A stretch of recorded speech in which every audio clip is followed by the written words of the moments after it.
Hello, everyone. My name is Avery Anderson, and this is my case formulation presentation on the show Dexter, featuring Dexter Morgan. So, what is Dexter? Dexter is a American television show that premiered in 2006 on Showtime, and it ran for 8 seasons. It is based on a book. I have not read the book before, so I don't know the differences there. And also, I will preface this by there will be spoilers for the show. So if you're plan on watching the show and you haven't yet, I suggest stepping out now. But Dexter follows a forensic blood spatter analyst in Dexter Morgan, who works for the Miami Police Department, their homicide division. And then by night, he's actually a serial killer. There we go. So identifying information for Dexter. So he's kind of meant to be somewhat of a generic person. Supposed to be nothing very too distinctive about him. So he's just a Caucasian male in his mid 30s. He wears light colored clothing to work, so that's typically like khakis and a button up. And at night he wears darker colored clothing, so usually cargo pants and like a Henley. And again, there was nothing supposed to be too distinctive about him. The whole point of him is he's supposed to kind of blend in and kind of look like your everyday person. Because as we'll get into the show, he is a friend, a husband, a father. So he's supposed to be able to blend into these roles as well. So presenting problem, as I mentioned, the whole shtick of the show is that he is a serial killer. Um, and he does demonstrate apathy towards others, and difference towards social relationships.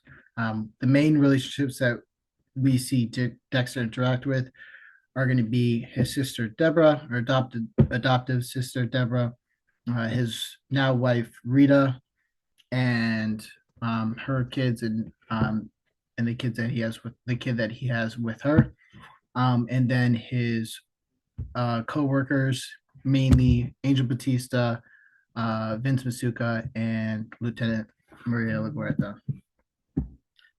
So a little bit of history and background.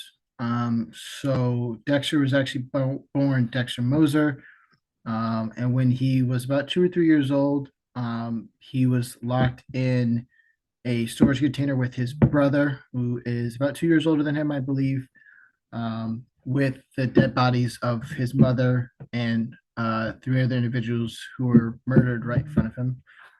And he had to stay there for a couple days. And he was discovered by Detective Harry Morgan, who ends up adopting Dexter. His brother was left behind.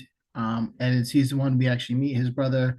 And it turns out his brother is also a serial killer, which is somewhat important, but a little bit out of the scope of what I'll be talking about today, typically. So at an early age, Dexter was a little bit different, and Harry discovered that Dexter had murdered their neighbor's pet or something, and had buried the pet's body in the backyard. And so Harry decided he had to teach Dexter some sort of code to be able to control these urges that he felt.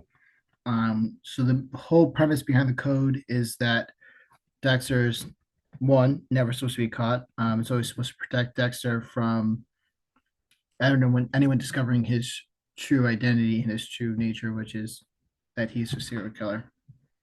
But it also told him which individuals he could kill. And so the whole thing with Harry's code is that he's only able to kill individuals who have escaped the justice system, but did commit a crime such as murder. So all of Dexter's victims that he kills are all murderers that Dexter has verified for himself. And then the Dark Passenger, which is basically the way Dexter is able to manifest a lot of these homicidal thoughts that he has and these, I guess, urges that he has.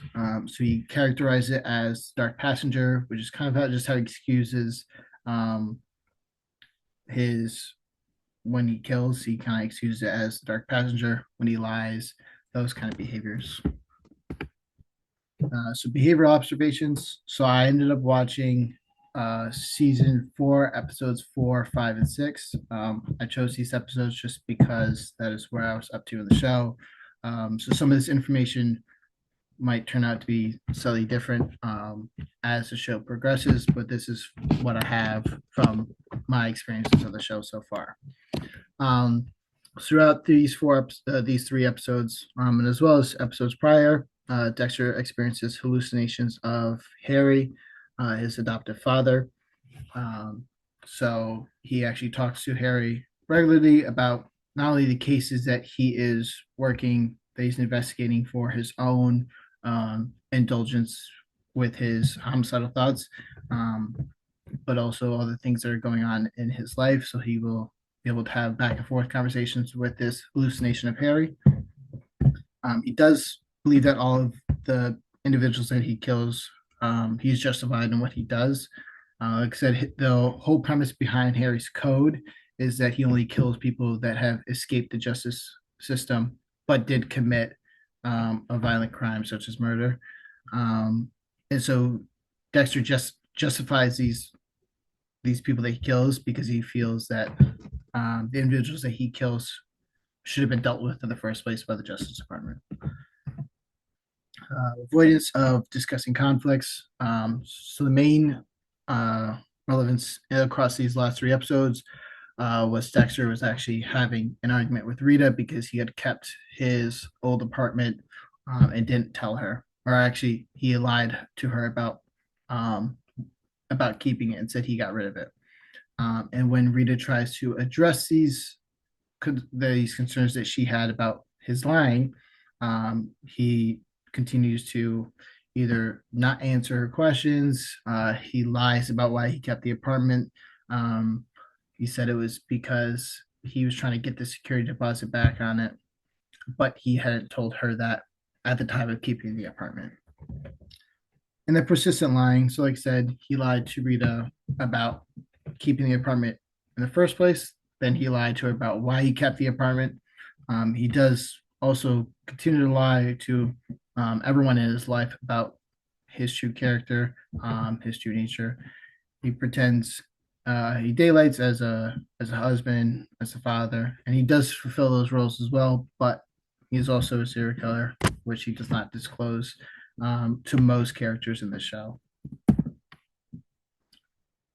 So for his diagnosis, the diagnosis that I preliminarily came to a conclusion is antisocial personality disorder.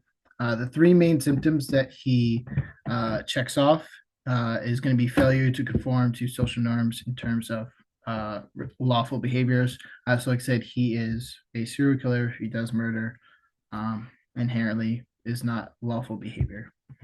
Repeated lying and use of aliases. So like I said, he lied to Rita about the apartment and then about keeping it and then why he kept it. He lies to everyone about actually being a serial killer. Use of aliases. It's not really represented across these 3 episodes, but it is previously mentioned that he does use an alias online when he uses sites like eBay, but he also uses an alias to purchase the serum that he uses to knock out his victims before he actually kills them. And then lack of remorse for actions. So like I said, he justifies everything that he does, all the murdering he does, and the stalking he does because he feels that he's doing it to right a wrong in the justice system.